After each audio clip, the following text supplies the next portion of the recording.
Welcome, solo queue enthusiasts, solo queue extraordinaires, to episode number 56 of the Broken by Concept podcast. I started off saying solo queue because this episode's we're bringing it back to solo queue. Last We're reining it in. episode, you know, we sort of went all over the place. Esports, you know, some of you guys in the comments said you still enjoy the esports side of things. But goodness, like, we love solo queue, don't we? Guys? Well, this is what the podcast is all about at the end of the day. We make our guides, you know, we make our content. Coaching is all about solo queue. Coaching, solo queue. Our life is solo queue, improvement, solo queue, mental blocks, fixed mindset, growth mindset. Just all these words, just Buzzwords. All these buzzwords in our lives because we hear it all the time, right? Fundamentals. We say the fundamentals. How to lean on this side of the map. How to gank, efficient pathing around next objective. Like, there's just a million things. I swear, whenever I tune into your stream, that's all I That's hear. the first thing you hear. Okay, this is a great example, guys, of how to have an efficient jungle path around the next objective. Beautiful gank. I thought it was efficient jungle pathing around the win con. There's both. I mean, I have both. So it's like, Right. This is an excellent example of efficient pathing around the next objective, the efficient jungle pathing around the win condition. Yep. And then this one thing I say at the beginning of every review I do with my Soul 2 members is, all right, any fancy game plans here? Yep. You know, Yep. I have just this list of things that just repeated every single day, every single time. Fundamentals. Love it. All right. Well, you've had your rant, Nathan. Got it out of your system. I got it out of my system, you know? So So where do we want to start, Curtis? look, With solo queue. one of my, I think I mentioned this on 2 episodes ago about that whole 3-stage coaching breakthrough I had, right? Anyway, For people to reference it, was it episode 54? I think it was, this is 56, right? Yeah. It should be 54. 2 episodes again. Yeah, one of my coaching breakthroughs, whatever. So essentially, TLDR, that was all about a way of breaking down and compartmentalizing errors. So you have just this is a bit of a recap here. We had stage 1 being like the outcome, the end result, what actually happens. We have stage 2, which is the decision and the behavior in order to lead to that. And then we have stage 3, which is like the mentality, your mindset. That influences your decisions, influences your behavior. Okay. So an example of this might be you are feeling frustrated in a game, or you're feeling frustrated. Therefore, we choose this set of behaviors. Therefore, it leads to this outcome, which might be a death to a gank or whatever it is. Okay. Nice, beautiful little 3-stage process. And it's something that I use probably once every 2 or 3 sessions, very often. Yep. Now, upon reflection, over the last few weeks, a recurring trend or recurring concept is just revolving around solo queue in general, which is self-awareness.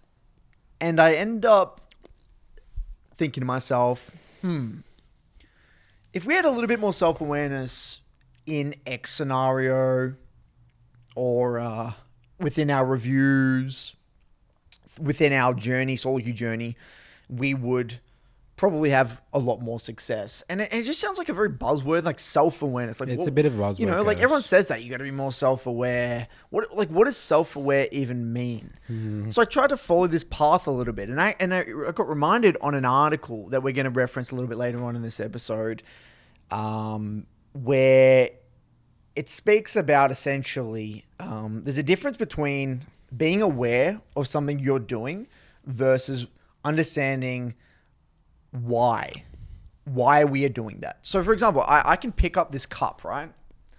I can pick up this cup in 3 different ways. I can kind of pick it up in a very like autopilot fashion. Because you're thirsty. So maybe I'm thirsty. I'm not even aware that I'm thirsty. I'm like in a conversation with you and I just pick it up and I'm not even thinking about it and I can like have a sip of water. Or I can actively look at the cup that I'm gonna choose to pick up this cup. The water now. And this is the center of my attention. Then the next layer would be, so I could technically say I'm self-aware, right? I'm aware of me picking up this cup. But then the next layer would be, why am I even picking up this cup? Why am I choosing to pick up this cup in reference to all of these other things that I could possibly be doing? Right? And you can go as deep as you want to go, right? It could be because I need to drink water here because I've set a learning objective for myself to drink 3 cups of water a day, Right. and I need to stay hydrated and drink more water because I need to be really healthy. Right, and Is I that want to a be way? healthy because And I need to I be want healthy to because- impress my girlfriend about this, and I want to impress my girlfriend because of this. Like, you can just Yeah. go on. I mean, Okay. there was a lot of layers. I feel better, which allows me to perform my tasks and abilities in a better way. Yeah, whatever it might be, right? So that's really deep Right, in terms it's of like very deep. that's picking up the cup. Okay. Okay. Yeah. So, what I've noticed is that even with myself to a certain extent, or definitely with myself, I think that I'm aware of what I'm doing, and I am in a way, but I don't actually understand why I'm doing this. And this plays a huge role when it comes to improving in League of Legends or improving in any skill. So this is going to be kind of the theme of this episode, and how self-awareness, how we can go a little bit deeper to understand our actions, how this ties to our own review process, our own journey in solo queue, and more importantly, developing a growth mindset. So I want to kick this off with I was having a chat with a guy he's actually a big BBC listener. His name's I forget fitting his name, but his name Come on on, Discord is like Cody. Replacement Level. That's his name on Oh, Discord. replacement level. Have you would have seen him around somewhere. Yeah. Anyway, he was talking about his journey Yeah. to develop a growth mindset. Yeah. And he was kind of, we're going back and forth, and he was saying how he kind of used that similar to the stage 2, stage 3 analogy in his own life in order to develop that growth mindset. And he said in order to develop it, he had to understand his own champion identity. So, you know, we talk a lot about champion identity, understand the identity of how the champion works, what it wants to do, why it wants to do that, what conditions it wants to create, and how it goes about that. He liked to review himself, having his own me as a person, let's name Joe's champion or Joe's identity. What makes him tick? And how does he go about that? And why is he doing that? So that was a big part of his journey of understanding his mind and trying to determine why he makes certain decisions. So he was saying how, look, I am aware there is an element of self-awareness where I know what I'm doing, but I just didn't understand why. So, Nathan, has this been something for you where maybe it's in a review? Are you guilty of times where you kind of look at a review and then you look at it, look at the scenario, whether it may be a failed gank or whether it may be a misplayed skirmish, and then rather than going that extra layer deeper and asking yourself, well, what was it that led me to this behavior? I'm aware that I did this, and I'm even aware of me doing it in the moment, but I'm not going to that next level deeper where I'm understanding why I'm choosing. What's my mentality, or what is my identity as a person that is leading me to these sorts of decisions? So I'm instantly thinking about a couple of failed ganks I did yesterday. It lost me some games. And then I went and I reviewed it, and then I looked at some factors why it was a bad gank. So fundamentally, that's still Right. number 2, is it? Or Okay, yeah, I would say, yep, I would say this, yep. And then Stays true. And then I was having like a mental breakdown saying like, I just need to know I have to bring it back to fundamentals again. So I need to learn how to gank. Right. So then it's like, well, why do I need to learn this again? Why do you need to relearn the fundamentals? Yeah, like when I've done this so well over the last couple of months, and now I've just lost the plot. I guess that's a great question. That's a great question, is it? That's a great question. Yeah. Why is it that you feel as though you need to revisit fundamentals as a veteran of the game who's playing at a very high level? Yeah, like basic ganks. And I think my conclusion is that, I mean, I can't believe I keep saying this. I think I said this last podcast. I'm playing an early game jungle, so I have to do things early game. And I say it every time in coaching sessions, and I do it myself. I mean, but It's crazy. but that's good. But because that so you're saying that because you're playing Zinzao, whatever you're playing, Yeah. what are you playing, Zinzao? I think Rek'Sai, that I think Elise. Gragas was that gank. Gragas isn't necessarily an early game. I mean, he is, but he can still definitely still gank. do things in mid game, 100%. Yeah. But okay, whatever. Regardless, yeah, it's a false narrative. It's a anyway. false narrative. So Yeah. you believe that this is a false narrative that is dictating your behavior in a game. Just like we got into review one of the games and you forced a gank and you said that was because you felt like you had to do something. Yeah. Again, we versed each other. You were playing Olaf, Yeah. and you failed a gank, and you Oh, misplayed no, it. no. What happened that was one? I already spent too much time there and I didn't want to invest more time. But if I waited just an extra 5 seconds, I would have like won the game. But the reason you didn't wait the 5 seconds wasn't because you didn't understand that you didn't have to wait 5 seconds. it It's was sort of because like, it sort of looked okay. You know, I was like, Yeah. because my Blitzcrank was moving up. I was like, Yeah. you know, like, here we go. But like, you know, it's like percentage of like successful ganks working. So it's like, well, if I waited an extra 5 seconds, they would have started committing to the wave, and then it will be more likely that Blitzcrank can hit the hook and pressure them, rather than they don't have to commit to anything. They can run away the moment. But the thing Blitzcrank's is, you moving up. know this. Yeah, I know this. But is you know fundamental. this as a fundamental. Yeah. So it's not, again, it's very important you don't label this as a stage 2. Maybe it's like getting lazy. Is it getting lazy? Is that a why? It could. I think that can be. Yes. Lack of intensity. Lack of intensity focus? ties in is one of the most common stage 3 findings I've found. Yeah. Is it a lack of intensity? Yeah. I don't know. Man, I don't want to say it. I guess it is. I think it is lack of intensity. Holy shit, man. That's crazy. Now I've gone backwards on that as well. Intensity comes and Look, goes, doesn't yeah, it does. Well, that's, in a way, I like to reference that quote from Patrick in the way that intelligence varies throughout the day. Yeah. But that's where pre-game ritual comes into play, Nathan. Because Yeah. I was exactly the same. Yeah. Dude. My intensity went to shit. Yeah. And I realized my pre-game ritual was preventing me from... I mean, I just didn't have one. And I believed that I didn't need one, but I did. From a just priming... I just wasn't primed mentally to perform. I've also had one on a weekend, dude. I've noticed my weekend intensity is just disgraceful. It's embarrassing. My weekend intensity is disgusting.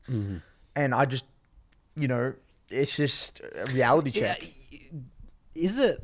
I think the weekend intensity is bad because... I mean, I'm in weekend mode. Yeah. I No, mean, you're in weekend mode, but it's also different from your normal schedule because you don't gym on the weekends. No, do you? yeah. I usually do all my solo queue after I gym. yeah. I've done my coaching. It's It's just like I'm different. like ready You're to in a go. different mindset. Yeah, Different I feel mentality. like I'm just set up for failure. So, okay, notice how what we're doing right now. Let's are just we doing, catch ourselves Travis? for a second. Okay, what are we're we doing doing this now? on camera, exposed. This is Big Brother style, shit. you know? Oh, Like, no.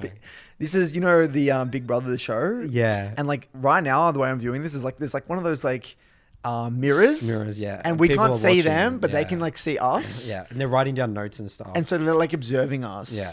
And then they're gonna and there's gonna be like a vote and like Yeah. we get voted off the show and shit like that. That's happening right now. Anyway, what we're doing is we're actually doing the work. This is the work, referencing that other episode that we covered the work. We're getting nitty gritty here. Okay. This is hard to do. It hurts. And this is not just identifying what is happening, is it? We're not just saying, okay, I failed this gank. I played with low intensity. Why are you playing with low intensity? What is contributing to you to play to low intensity? Specifically, is it a routine thing? Is it something to do with your schedule? Is it you feel like you're low intensity because you've got an ego, you've hit a certain rank where you don't need to try anymore? Is it because you X person is watching you play, therefore you need to play with more intensity? I don't know. I don't know what fucked up thing we have because we all have our own little weird demons in a way. I don't know if demons is the right way to put it, but Just bullshit. yeah, just bullshit, I guess. That we just tell ourselves and... Yeah. And I think that what I've noticed within my coaching clients, and I'm going to reference him 24/7 Psycho as a perfect example. You know, you get a player who's bouncing between D1 to D4, D4 to D1, D1 to D4. And at some point, you know, enough is enough. It's not about the game anymore. Psycho in my Midland Academy, a player that is this variant in his rank says to me that, and he's Diamond 4 at the moment. And he has the process. He has an amazing process, right? On paper, his process is great. He's playing in 3 blocks. He's reviewing every game. He's taking notes on Evernote. He's playing with a small champion pool. He's ticking all the boxes. But something is missing there. And I don't know what that is. And I'm going to try and help him find it. That's my job. And I'm going to look at a bunch of his VODs and we're going to identify the trend. But what my hunch is that he's lying to himself somewhere and he's not doing the work in himself, in his mind. He's not going that layer deeper. So maybe he's in like a trap where it looks like on the surface that he is. So it's like he came home. It's like, yeah, I'm Well, doing theoretically, everything right. I'm writing my notes, I'm right? doing everything Theoretically, right. I'm taking a second. Yeah, I'm doing 3 blocks. Or the way you could view it in a way is like, you remember when you're at school and your parents will like say, okay, no computer, you got to go in your room and you got to sit here. We're going to turn off the internet and you're going to study for an hour. You don't have to study. No, that's me. That's in a nutshell. You can just dude. sit there and stare I at a just wall stare for at an a wall. hour, or you can pretend that you're studying and just copy answers out of the back of the book, or just whatever you want to do. Just because you're sitting there at your desk with a book in front of you doesn't mean you're actually studying, if that makes sense. But I think this is the key, Nathan, and I believe, and it is our responsibility in a way to facilitate this sort of introspection. And I'm going to get into a second ways that I think we can frame it, or people can frame it, to help them get to this or wrestle with this concept a little bit more. Did you have something you want to? Yeah, I have another one similar again. Yeah. Diamond issues are really interesting in my eyes. They're brutal. Because I mean, I was the diamond player last season, right? And like, I feel like in a way, it actually is a little bit playing the game on hard. Like, you know that story about the Korea guy, the guy who got stuck in diamond. Oh, in you mean the Korea? Korean boot camp? Yeah, Korean boot camp last episode. Yeah. Like, diamonds. I'm trying to like work it out. Like, it's not. Again, there's obviously diamond level of play, but Yeah, I know what you're trying to say. it's like to break out of it mentally as a diamond player is unbelievable. The diamond mentality. That's what is a diamond mentality, isn't it? No, I think that at the How end would you frame at it? the end of the day, if you actually think about the skew and the graphs, right? So like, I would say that think about it. You're already in like, if you get to diamond with like the top 8% or whatever, or like whatever, top whatever 5%, it is. That's already going to be very difficult to push. You're pushing the percent a little bit higher, so you would have to. If at the end of the day, like let's think about for OS for example, right? Like how many people if you're in master tier, You're in the top like 300, 400, 500. You know, so like you're in that of like 150,000 ranked players. I think it's 200,000 ranked players, right? So you're like trying to go from like You're going from like top 2,000 to like top 500, 300. You know, that's actually very difficult because these are good, decent players. Everyone's Yeah. like decent at the game. Yeah. You know. It's actually very difficult. Like It you is. have to have some edge somewhere, whether you're a one trick, you have a very good like process, all this sort of stuff, and you got to like stick to it for a long Good period relationship of time. with the game. You don't tilt. There has to be something. I find diamond very interesting, and maybe it is just very like you have to really commit to getting out of diamond. Like diamond, you can't just like wallow out of diamond. No, you know? I've never seen a player just wallow out of diamond. Yeah, No, it you doesn't got to be happen. like obsessed. Most with the game of or my something. clients right now, actually, I would say the Yeah. majority of my, are in that D2 to Demaster tier. That's where most of mine just I have a hover. lot. Oh, I've got D3 as well. Like Yeah. they bounce. So this is another It's all story. hovering, yeah. This is from Bryson. He's in my soul too. It's an invisible narrative that I know that myself and Ishan, he's another person in Soul 2, struggle with. Whenever I get to D2 or whatever, your X rank is, it seems that I'm less confident in my level of play and end up falling out of the rank almost immediately. I wouldn't call this a mental block just because I demote a couple of times, but this has happened to me 9 to 10 times in the past 2 weeks, and it feels so defeating and discouraging when you constantly demote after reaching a new rank. I've only one game in D2 so far. With Masters being the goal by the end of the season, this seems like a big hiccup. It's something I need to work out ASAP. I've heard you talk about decision making equals rank, and I try to remind myself of this, but I feel like it is for sure a mental block at this point. All right, look, I want to tie this back to this for a second, all right? I get asked all the time, how do you... So I did a coaching this morning with Dandelion. It was a gold session. He asked me a really good question. He said, how do you mentally view a really tough loss? Like, how does it... He asked me basically, how do you conceptualize it and how do you battle with it? Like, Yeah. what goes on in your mind when you're losing a really tough game? All right, so I guess in my mind here, it would be... so a really tough game is like... You have high intensity, you're playing out of your mind. Yeah, playing out of your mind. Like, you're playing to your level. You start to see something knowing that you know is going to be wrong. Let's say someone's like splitting in the side like before Baron or something, and like you sort of like are doing the right thing. It's like, well, like this is just a specific situation that I'm thinking of. It's yeah. like, I'm like, just let me like clear. I just need a reset. Like, I really need a reset to refresh my controls. Like, they're all obviously topside, and then they get caught, and then like another person. So because you're so far ahead at this point, it's not just gonna catch into Baron, and then that's a flow-on effect, and the next person gets caught, the next person, and suddenly you're losing control of the game. And then as a jungler specifically, you sort of have less control. It's a little bit more luxurious as the mid lane because you feel like you have a lot of control in the mid lane game. But as a jungler, you sort of feel the grasp just going away. But the thing is, you saw it come in. That's the frustrating losses. It's not so much like someone like threw, like someone like got caught or something. It's like when you see them going to get caught and then they get caught and then they die, you know? And like, so you felt you're playing perfect. You got win conditions. You've done everything right. Everything that I say, fundamentals. That's a tough loss. Okay, so how do you wrestle with that then? You come out of the game, and what goes through your mind?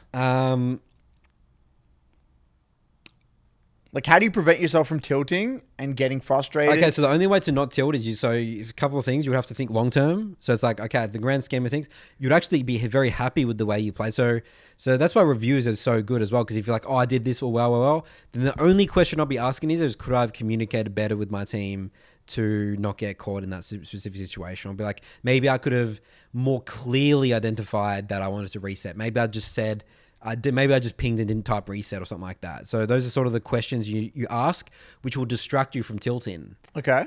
So I guess that's like a review process or whatever. But I find thinking long term helps, and just being really sad. It's like it's also thinking if I play like this every game, like holy shit, I'm gonna be climbing.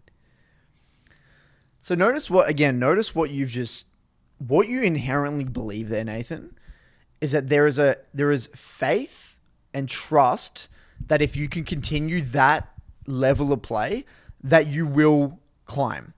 That is the inherent belief that is operating under, like, the underlying fundamental belief. There's a belief there that is pushing you forward. Because if that didn't exist, right? If you had that game we just viewed that game in isolation, and that you didn't really believe that if you played like that, or you had more games like this, that you would climb over the long run, you would probably tilt, you would lose your control of your emotions, and you would let that affect your other games, and you might just go backwards. That is the glue, in a way. This North Star, that belief that you can and will climb and improve, or based off these games, if you can replicate this level of play, you will get higher and higher. Without that, you kind of just crumble. You fail. So that's what you're saying long term. That's what you mean, right? You believe that you just genuinely are going to, if you play like this, all's good. There's great fundamentals here. I know why I'm doing. You know why you're doing things well, and you know what is doing. You know what is missing. Yeah. So now thinking of some things that other players might not have, that we sort of have the luxury, because at the end of the day, we have the luxury of knowing sort of what goes wrong, because we just sort of just know, right? Yeah. So a couple of things is like, okay, so firstly, you might not actually be sure what went right. So this might be a rare game for you. So then you feel like you can't replicate this. So it's like, and the other thing as well is maybe it's like, that was your highest intensity, and you know that the next couple of games, like, you're just not going to be able to put that level of effort. So you're not going to be able to, and it's like, well, then I'm not going to get the LP that, like, I feel like I deserve, because, like, I've really tried hard there, and then I know that's not going to happen again. Okay, I think what's happening, Nathan, the difference and the luxury we have without even realizing it, is that when you make a good play, you can see the chain events that stemmed from that one play. Yeah. You can look at this one reset and be like, this wins me the game. Stuff, right? This one reset. That's what I say in reviews. It's like, this is game-winning This is a game-winning reset or a game-winning ward. Like you've done nothing. You've done nothing. If you look at the service level, it looks boring as fuck, right? Yeah. Nothing actually changes. The reset's amazing. But this reset or this ward or this hover can win you a game. Stuff, but you feel confident from that one decision, and you know what's happening. Because I've done it before. You've done this before, but you've played the game so much, you see the chain series of events that stem from that point.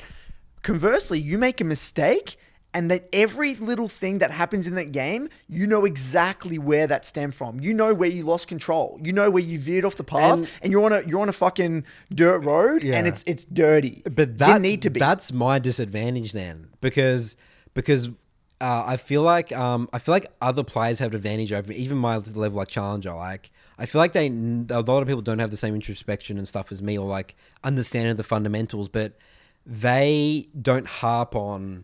They let when it go. They make the mistake, they let it go because they don't actually really know the effects of that.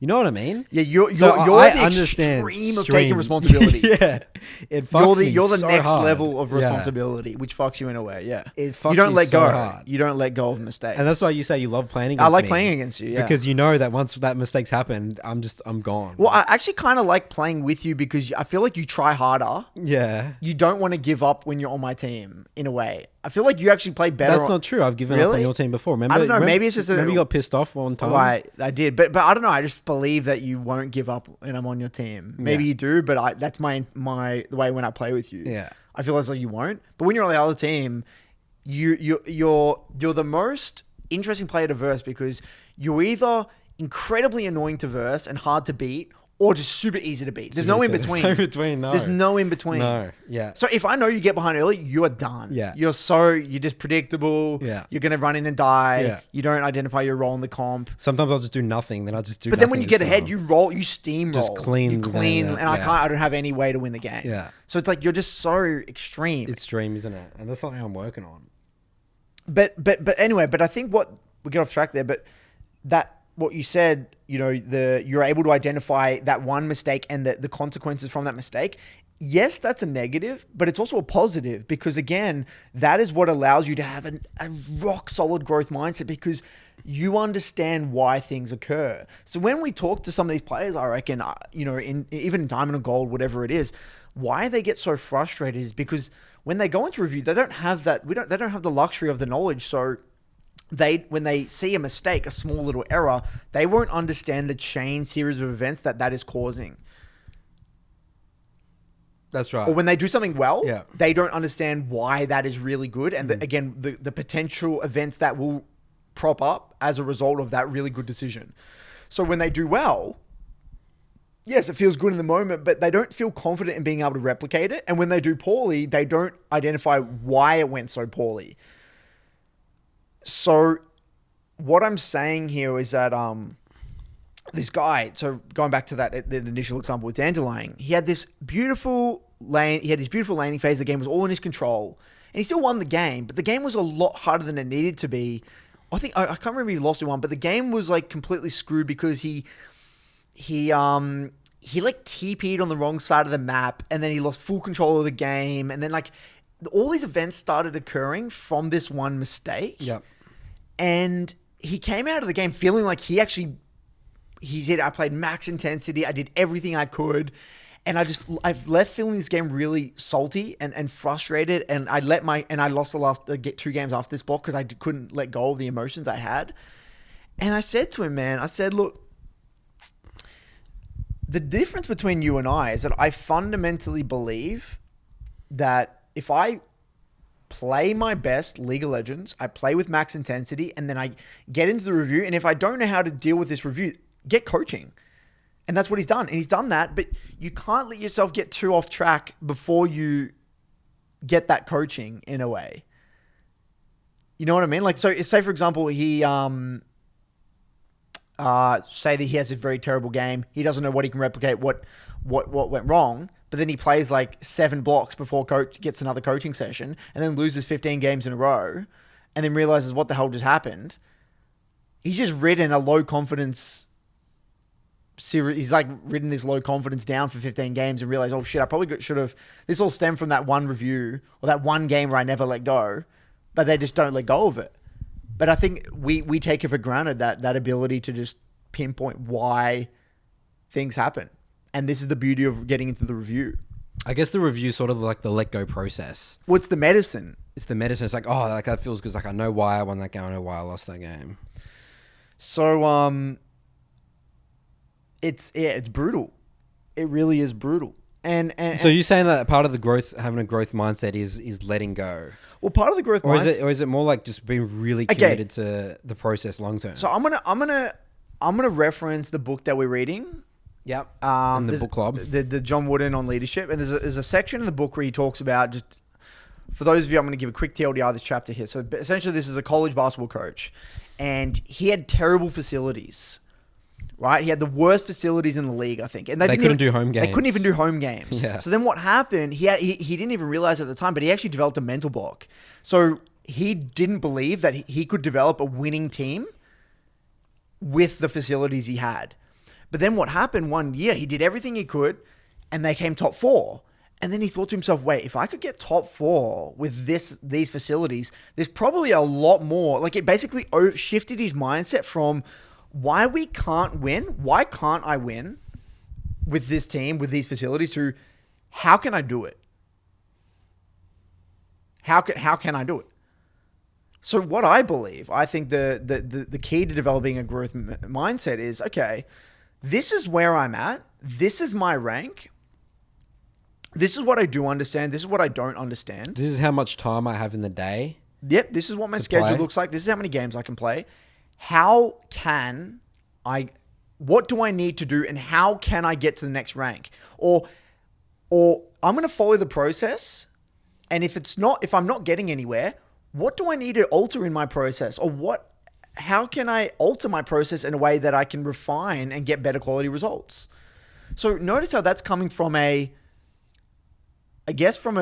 much healthier mentality, where it's like, okay, what can I do? I'm searching. I'm like a miner. I'm searching for diamonds in the rough. That's going to get me to that next level. Versus just sitting there with your pickaxe and just... No, it's literally filling in the hole. What you're saying is these are all the reasons why I can't get results. And you're just looking for holes in the process 24/7. Got it. So you're actually trying to find reasons why you can't dig. Yeah. I have people say, the other day said, Curtis, I just don't believe that anyone can get diamond. He's searching for a reason why he can't climb. Looking for holes everywhere. It's like the way search engines and Google works, right? Like if you have like let's say, extreme examples like flat earthers, right?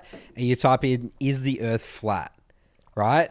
And like, or like, you're part of like, the Facebook algorithms, like your political view, like right. It's just showing you things that you want to see, right? Yeah. They're like, so if you type in the question, not is the earth flat, why is the earth flat? You're going to get all these things about why the earth is flat. Versus never looking at why the earth is not flat. Yeah, you're only seeing it from one. You're only getting answers because in that one frame. And this all ties back to your mentality, your mindset, the way you view. So he's like, why? So he's going to be trying everything he can to find why people can't get diamond, versus. Yeah, what am I doing wrong, and what do I need to do in my process to get to this result? And notice how this is also tying. You might not get there. Yeah, you might not get there, but you got to have the blind trust, faith. There has to be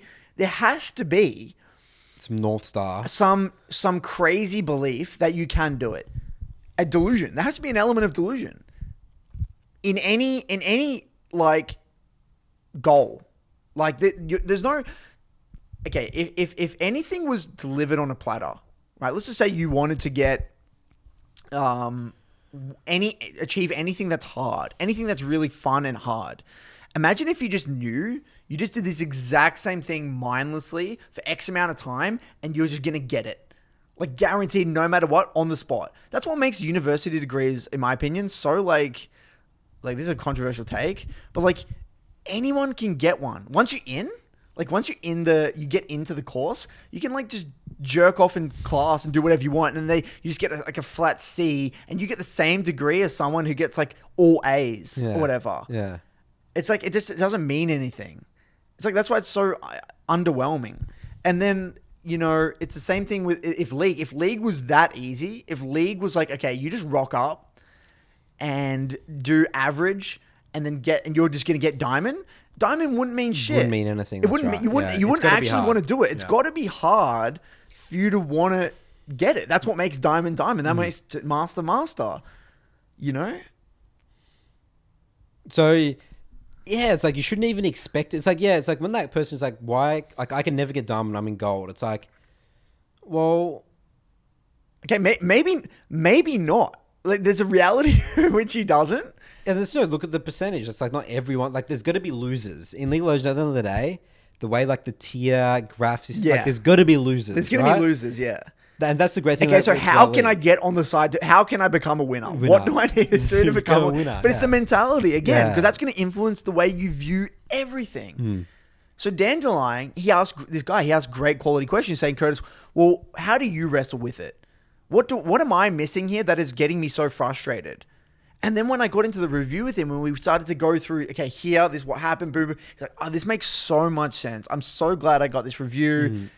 I feel great, you know? And just getting him back on track. And that's what our coaching is all about. It's not about looking at this specific example. It's about setting them up with a process to highlight the fun. This is why I'm going to say this a trillion times. This is why the fundamentals are so getting good quality resets, warding and leaning to one side, identifying secondary win conditions. Yeah. It's just the same thing. Yeah, I've lost track of the fundamentals over the last couple of weeks, and I need to go back.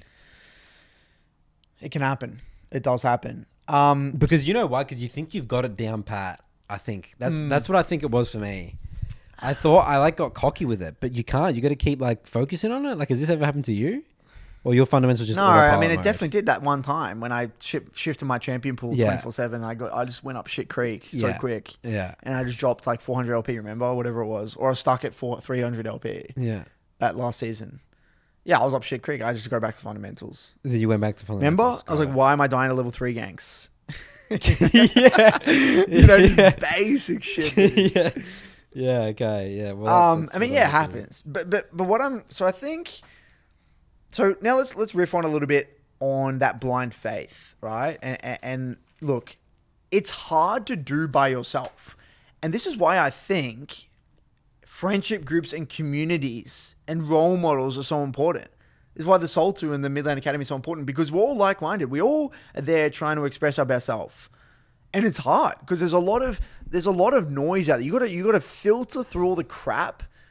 You know, you got to dodge all these bullets 24/7. Everyone's out to get you. And then it's just, we have this tight little community. We're like, the way I view it is when you're feeling down about the process, you're kind of the Spartan, shield. You know, I love your image with the Spartan. And you create a shield around them, and they're behind in the middle, and you protect them, and everyone's fending everyone else. That person will eventually see them back, and they'll go in the wall. And then theirs back strong, and then they can go. And they'll go defend someone else. Yeah. You know, that's the way I view it. It's because it's and all it takes is a few people that have blindly followed and trusted that initial person, whether it's me or you.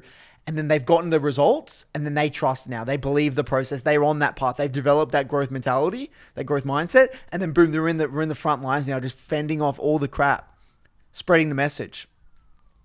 And this is why the friendship groups, the people you surround yourself with, the community that you're within, and the role models that you're looking at are so important. Just like John Wooden, that coach, his role model, his North Star, where his belief came from, were the fundamentals from his father. Instilling great principles and values that were his North Star. That was his MO. That was what directed his coaching philosophy. Kept it in his wallet for his whole life, didn't he? Crazy. 67 years, a little piece of paper. I don't remember that. But yeah, so what I want to leave you with 2 quotes here. I think it's 2 or 3 quotes that I think tie together one of my favorite concepts, which ties this all together, which is personal greatness. So we live in a time, and this is all relevant to developing a growth mindset. We forget that it's not about anyone else's. It's not about anyone else and their journey. We are all on our own individual path. We have our own demons. We have our own strengths, our own weaknesses. And only when you are aware of your own strengths and weaknesses, what you are capable of right now, what you need to work on, because not everyone has the same strengths and weaknesses. Some people are mechanically gifted. Other people are very good. They're very, what's the word? Cerebral? Yes, cerebral. They know how to soak in a lot of information. Some other people learn very fast, but then they get cocky. They have weaknesses. You know, everyone has their own strengths and weaknesses. So based off this, and we're all unique in our own different way, success isn't some, success or diamond for one person might not be successful. Diamond for one. They might have been played the first game and it was instantly diamond. And it's like, or they might just be under different circumstances. Diamond for one person might be the most unbelievable result for one person. When it's, it's just an okay, it's just an average result for someone else. We've got to understand that that's not the same for everyone. And the quote here from John Woody says, "I believe that personal greatness is measured against one's own potential, not against that of someone else on the team or elsewhere." I love that. It's not about anyone else. No.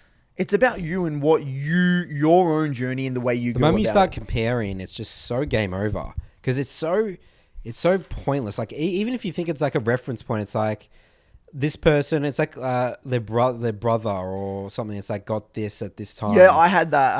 I think I told you about that. Van in my Discord, we had a coaching session, and it clicked with me halfway through, like the way she was talking about the game and the way she was talking about like putting herself down 24/7. I said, I stopped the VOD. I said, what's going on here? Like, why are you holding yourself to this elite? She's Platinum 4, playing Vlad. And I'm like, why are you holding yourself to this elite standard? She said, look, I just have this mental baggage because my brother got Platinum playing jungle way faster than me, and he's streamlining through Platinum, and he doesn't play in blocks of 3. He doesn't review. He does none of that. He does none of that, but I'm here struggling in Platinum 4. Doing it all. And then I said to Van, you're playing a different role. Yes, you had the similar upbringing, but you're playing different champions, a different role. You're up shit creek from a match. He's probably playing free flow, doesn't give a shit about anyone else. He's doing his own thing. You're thinking about your brother 24/7.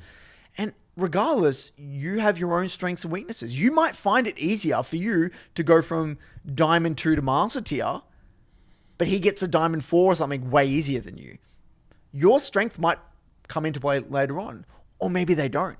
Maybe, because life isn't fair, you might actually struggle the entire way. There's a funny, I'm a big fan of Don Rickles, the old school American comedian, and he was on the Johnny Carson show that I watched Johnny Carson highlights, and he was talking to, by the way, I can't recommend enough Don Rickles as a comedian. For those of you, the older people watching the show might heard of him. He was like a comedian from like 60s, 70s, 50s, 60s, 70s. And he was joking with the host of the TV show, and he said they were talking about the age. He said, "How old are you?" He said, "You're 48. We're both 48." He said, "Oh, interesting. So when you came out of the womb, and we both came out of the womb, God pointed down and said, you're going to be rich, and let's make you struggle." But like he said it as a joke, but like in a way, it's kind of true. Sometimes, some people, based off the series of events, they are going to struggle through life. Just based off the scenario that they're in. But embracing that is the most freeing thing. Me and you, in many ways, come to a similar endpoint, but the way we got there mentally was completely different. Yeah. You could, and there's arguments being made that yours was easier, a much less mentally taxing way, but then there's ways of framing it where mine was easier. Just the way you look at it, the perspective you come from the way you look at it. And our journeys, they're very different. They're similar if you look at it surface level, but they're very different. And both grew up with games. You had the Counter-Strike background, I had the World of Warcraft background. Yep. I had a certain way of thinking about games. We had very different philosophies on the game, and just different philosophies on just life in many aspects. Yeah. But ended up in a very similar scenario. Yeah. And I reckon, like you said, I think you getting to the rank you did very early on showed to me that you understood things way better, just based off your experiences with World of Warcraft. But then, sustaining it would have been different based off your philosophy. I don't know. There's just different strengths and different weaknesses. Yeah. And then this quote again, don't worry about being better than someone else, but never cease trying to be the best you can become. I think that's what it's all about. That's what it's all about. That's all it is at the end of the day. That is what it's all about. And that's because even if you magically got this rank and you didn't really put in like insane effort, it doesn't mean anything. Like, again, it's like when I hit Challenger earlier this season, like I fucking tried for that, right? But then someone else is like, no one gave a shit about like me hitting Challenger, right?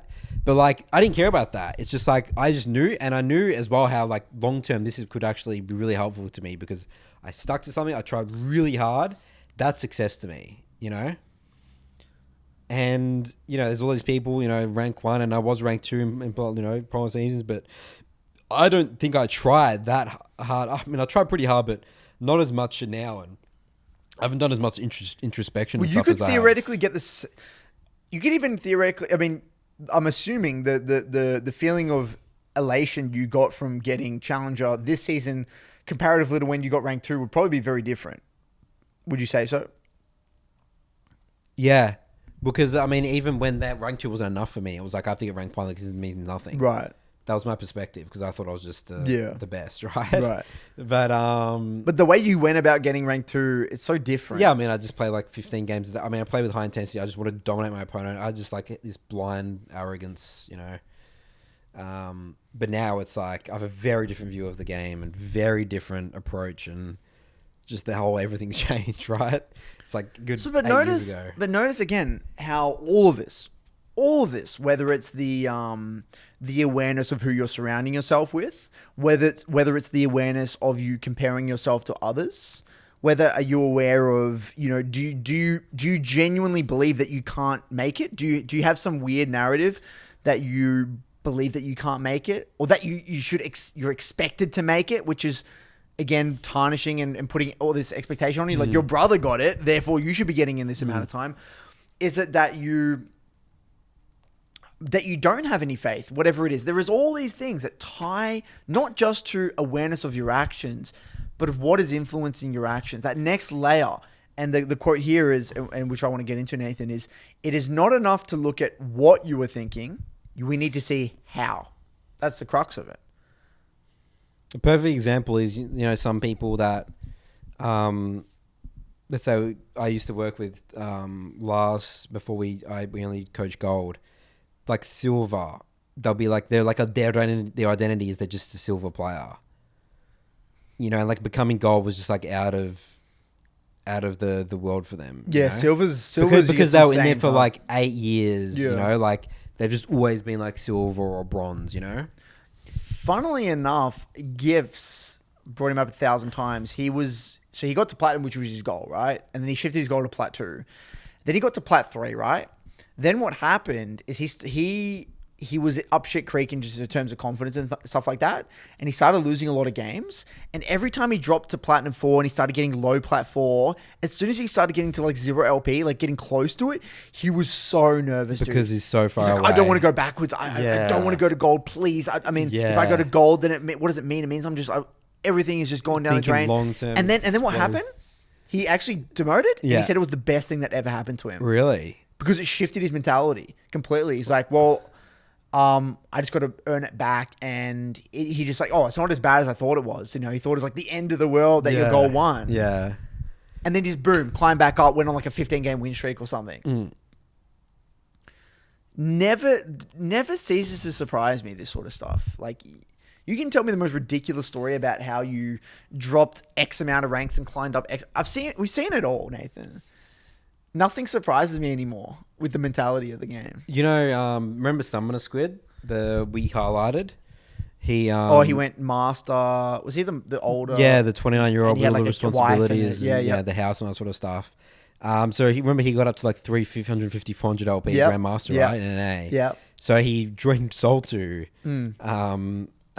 This is my last opening, and I checked, and he's Diamond 2, Diamond 3. Oh my god, he went high. That's a hardcore big, drop. isn't it? And that's an insane drop. Like, that just has to happen, right? It's gonna happen. It's gonna happen. And I reviewed his game, and we're missing a lot of fundamentals, and it makes sense. It makes sense when you get that high. You're playing that comments. You think you're playing a different game, but you're not. Nah.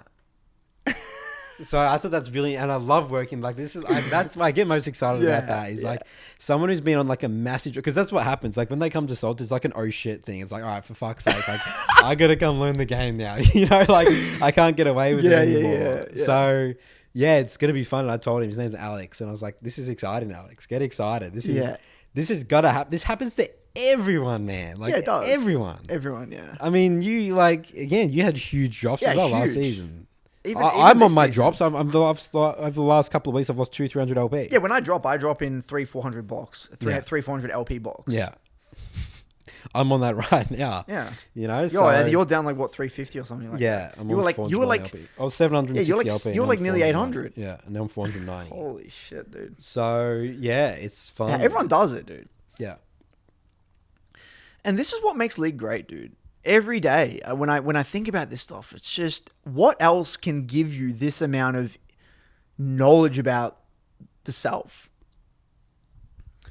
I got to reference the Gbay video now, Curtis. Okay. Quickly, because that's exactly what he talks about in there. So the Gbay 99 made a video called the title of "Not Playing League is Terrible," right? Mm. And the first statement was, he said, "Honestly, not playing League of Legends has been one of the worst experiences of my life." And people would like, that's just like the opening line. And it's so funny. He goes into it. He starts off saying, how it's weird in League of Legends. Like when someone quits the game, people like congratulate you. It's like, oh, thank God that's not in your life anymore. Like congratulate. It's like you quit smoking or something, right? And he had a lot of philosophy. I go recommend you go watch that. I mean, a lot of it's what we talk about as well. Like I think us and Gbay share a very similar philosophy. The only part I wanted to touch on, because you said that, was some things I never really used keywords in terms of describing our philosophy. He says that he had his really unique perspective, saying League of Legends is actually one of the most productive hobbies compared to any other forms of entertainment. So like, think about other things of entertainment you could do. It's like, let's say you could go bowling with some friends, or I don't know, like go-karting or something. Like these are like a fun entertainment activities that you would sort of categorize as well as in gaming. Or like, let's say like going out, clubbing or something. Would you categorize that as well? Entertainment. Or is that like socializing? Is that different? Well, I mean, I don't know how would he mean is he referencing in terms of other games, like if you were to play Doom or Diablo or WoW? Yeah, or... other games I think as well. Yeah, but more like just other hobbies like that, right? Because there's nothing else that challenges you. He talked about there's the lowest of lows, which actually is a positive, because that means that there has to be highest of highs, right? Well, let's break that down for a second. I don't know if I totally agree with that. Okay. Because I can think gym is pretty bloody productive. Oh, well, and other sports like gym's not tennis, like, man. That's not like a form of. Because can't you compare tennis and things like that? Okay, well the other thing as well is he said it's in a safe environment. There's nothing as much as in a safe environment as League of Legends. Think about it. Like if you try really hard in tennis, you could get injured or something like that, right? Yes, but I don't know. In my opinion, you got to get more specific. It's very it's hard to say it's the most productive, because is that what he said? Well, for him personally, I guess he doesn't do these other things. I mean, yeah, if you committed yourself to playing tennis, like you would probably have the same challenge of adversity and stuff. I think you would get very similar. But the thing about League, it's like a team thing as well. So like you got extra influences there. There's no doubt that the League is unique in its way of facilitating personal growth. But there are a lot of things other things missing though, right? Like the physical aspect. The social aspect. Yeah. You know, going to a tennis club and then socializing. This is true. There are added benefits and disadvantages. So I agree to a certain extent. Well, I guess he did say here that that other things that he would be doing, he does now instead. He's just on social media, watching YouTube, arguing with random people about politics on the internet and stuff. So that's like way more productive. That's his than that. like equivalent of of entertainment for him. Yeah, for sure. Like watching movies. He said that even watching his favorite team win the Super Bowl was not as he hasn't felt anything more than again League of Legends and even something like that. So reminds me of our conversation on the bridge. Remember that one time, Nathan? What was that one? We'll come back from the gym. We had that conversation about how amazing League of Legends is. Yeah. We're talking about how like you're just present in the moment. Like how many things in your life can you count that you've done that you're just completely every part of your brain. Your brain just it's going fast. True. It is true. Anyway, continue on. So yeah, like I thought that was the same thing. Yeah, that video was interesting. Right. What else did he say here? He talked about the emotional roller coaster. Yeah, of the highs. He just can't find in any other forms. and there's not really real world consequences. Like, let's say some things about self-development and stuff. It's like he compared a comparison to like getting married. It's like that's like sort of technically like a self-development tool in a way, but like that could be, and it's really risky, right? Or buying a house, Right. You know, what happens if you got all this debt and stuff like that, right? Because these are like goals humans want to achieve. Like getting diamond in League of Legends could be a goal, but it's done in like you can just give up and nothing. I mean, I guess you've wasted time, Right. But it's not. Yeah, I like, see what you mean. It's not like a risky thing. I thought that was a really good way of putting it. Sort of the word is safe. It's like a safe. League of Legends is a great safe environment for you to like develop a growth mindset, set a goal, achieve a goal. Look, the way, look, I do agree, but I think even better way, personally, a better way of framing it is the most efficient and productive way to develop modern day tools, to develop a modern day toolkit to help you thrive in the modern day environment. Fast moving world, The fast moving, chaotic world. adapting patches, changes, Adaptability. All the time. Being able to, the whole learning how to learn new skills. You got to learn new skills in the workplace. The chances that the system that you're using, your what do they call it, like customer relationship, your CRM, you're going to use this one software, and then maybe a year later you got to learn how to use another one. You're going to have to take on different roles throughout you're not going to we're gone past the days where you're just going to be a bricklayer for like 50 years. You know, you're going to have differing roles. Team management you get into, you're going to start doing more Right. responsibility, more I would roles. say effectively communicating is another one. Understanding, developing empathy for others. Understanding yourself more and what makes you tick, what makes you frustrated. And dealing with how you respond to certain adversity, responding to adversity. These are all things in the modern day that inevitably you're going to learn, whether, like you said, whether it's within a relationship, whether it's in your workplace, whether it's in a weekly competition with your friends playing indoor soccer, whatever it is. In a way, it is kind of, you're speeding up the process of learning 10x. Because it's so fast. Boom, boom, boom, boom. Game after game after game. Review after review after review. New champ, new patch. New season. Again and again and again. And if you're not getting better, you're getting worse. That's right. Because everyone else is getting better. Yeah. Just like it is in real world. If you're not improving at your craft. And there's winners and losers. In your professional career, you are going backwards because someone is going to take your job. Someone is going to replace you. Yeah. And look, it's uncomfortable to say that sort of thing, isn't it? It feels shit. Yeah. But it's just the way it is. It's the way the world works nowadays. It's a very competitive environment. Incredibly competitive.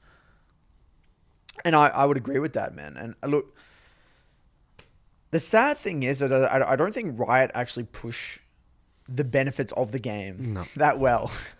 Yeah, they're on the react defense mode all the time, right? It's strange to me. Like, the biggest benefits of the game are ones that they don't even talk about. Yeah. They could easily just have a video on the client that explains this stuff. It's relatively straightforward. They choose not to, they put it on the defense because it's not sexy. It's like the solo queue contract as well. It's like show people what they're signing up for when they're committing to the ranked journey.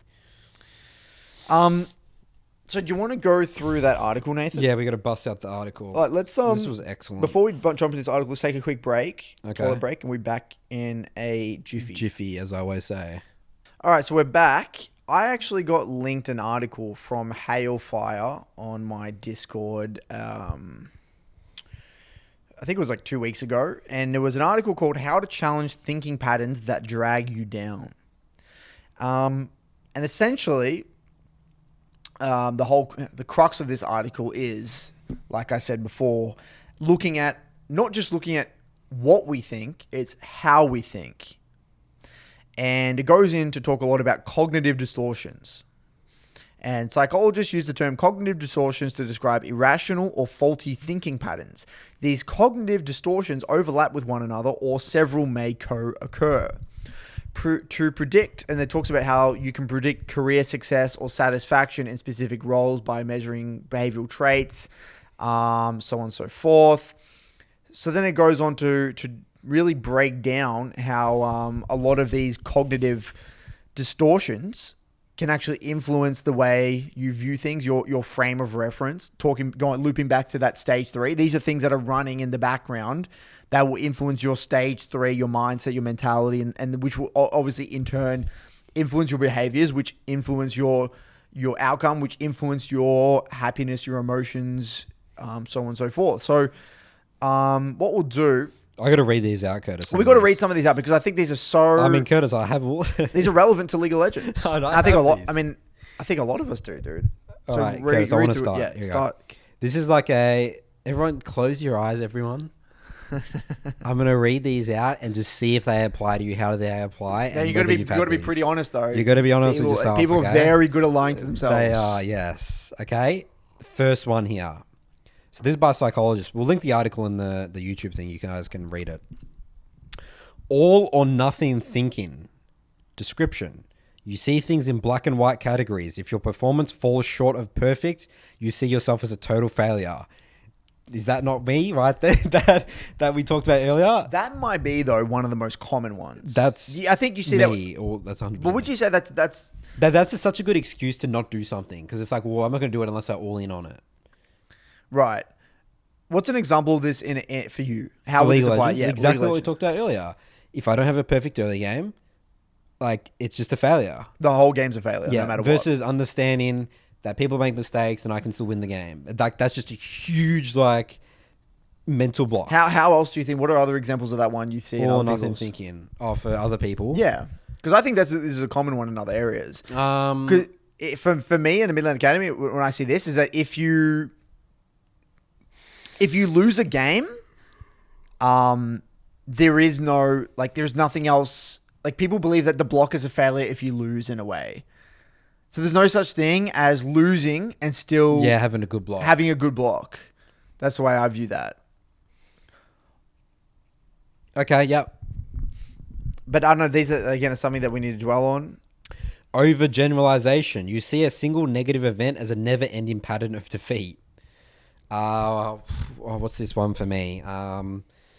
I guess I'm saying that I'm losing these games because of ganking, like one first bad gank. It probably like affects it. I mean, maybe it is good to sort of know that. I mean, I technically am losing the game from it, but there's a difference between identifying it as a negative event, but are you overgeneralizing and saying this happens every game? No, I'm not. No, it was only a couple of games in a row yesterday. I feel like I had this one when I was... what about in terms of the meta? Yeah, the meta. This one fucked me because I was... It's like, okay, the meta is so disgraceful for mid laners. Therefore, every game I'm going into, I'm already... Like, this happens every game no matter what. Yeah. But it's just not the case. No. Yeah. I had so many people write into me about this one, actually. Easy peasy. Overgeneralization for me. Against a scaling jungler... If they have a good early game, insta-loss. Or Kassadin. Oh, God. Yeah, it's like the way that something bad happens and something's going to happen every single time, which it just doesn't happen. Just bullshit. How many times have you been a level Kassadin level 16? Plenty of times. Yeah. Mental filter. You pick out a single or negative detail and dwell on it exclusively, so that your vision of reality becomes darkened, like the drop of ink that colors the entire beaker of water. So this is like... Okay, this one is... the way I interpret this is... So you have a game and you're looking in the review and then you make this like one mechanical misplay at like level 3.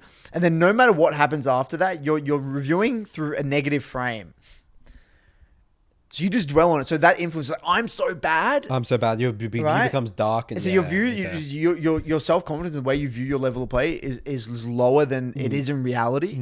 Therefore, when you go into the rest of your reviews or the rest of your block, it's just through this negative lens. I'm putting yourself down.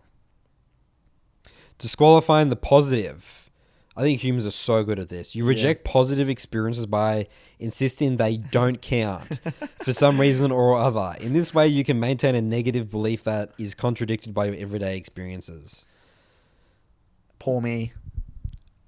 Yeah, it's like sometimes I'm not. I'm not. No, we look at this all, Nathan. We Positive look at this all the experiences. time when What? people don't talk about the free wins. Yeah, the free wins. That's right. Yeah. No Yeah. one talks about the free wins. No one says about how amazing they got carried, against the you know, against the trolls and at how good their Utah, teammates. We're these really amazing teammates that Yeah. just were super positive. We would just all think it's like that doesn't count. It's like, Doesn't that's ha- not as overall not my Yeah, big it doesn't Legends count. experience. Yeah. Jump into conclusions. You make a negative interpretation even though there are no defined facts that convincingly support your conclusion. For example, mind reading. You arbitrarily conclude that someone is reacting negatively to you and you do not bother to check this out. The fortune teller error is an example. You anticipate that things will turn out badly and you feel convinced that your prediction is an already established fact. Lost streak. You've lost 3-4 games in a row. You're expecting your next game to all go as bad as well because you're just losing every game. So is this kind of the self-fulfilling prophecy? Is this what this one is?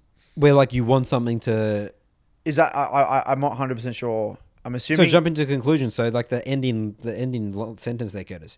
You anticipate that things will turn out badly already. Yeah. All right.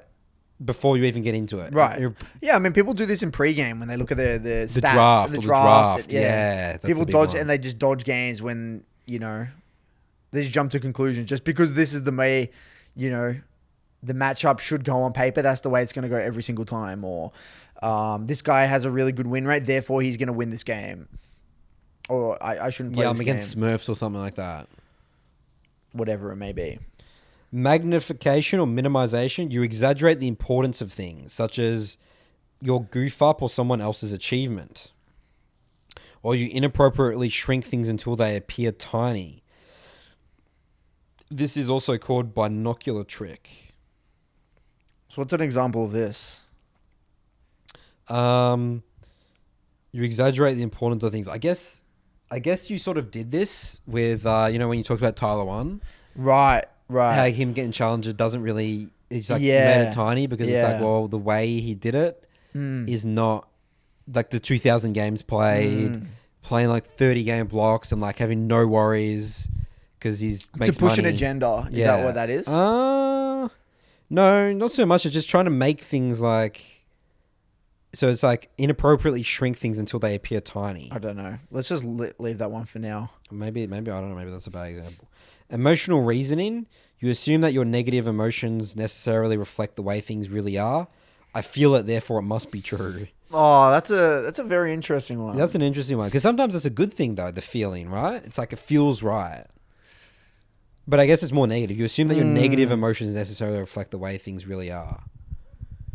Your negative. Yeah, I mean, okay, yeah, this is actually a very, very relevant one for me. So, Okay.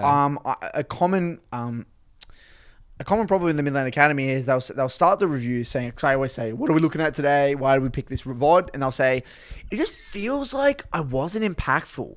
Yep. Okay, it's a normal one. Yep. And I go through it. I'm like, you did great. Yep. You did great. This is a great game. Yep. I've seen that before And as well. just because they feel like they didn't carry the game, it doesn't necessarily mean it was true. But I think that goes both ways, or you can look at it in a negative and a positive way. If this feels right, like you said, this feels like the right thing to do, sometimes that means it is.